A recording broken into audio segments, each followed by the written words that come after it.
Hey guys, in this video, I will show you how to cancel Incfile.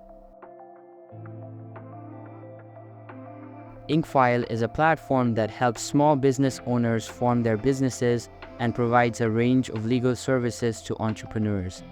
Within minutes, you can create your LLC or corporation and get the necessary documents filed with your state. It offers a variety of plans to help you with your legal needs, from basic to premium.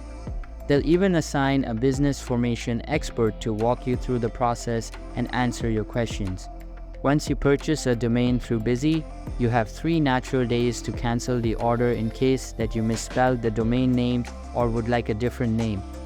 After this time period, you won't be able to cancel the order and you would need to purchase a new domain if you still want to have a different one. As you can see, it is written that you have 3 natural days from the date of purchase to cancel the domain order. Send an email to customer support of Incfile in order to request the cancellation.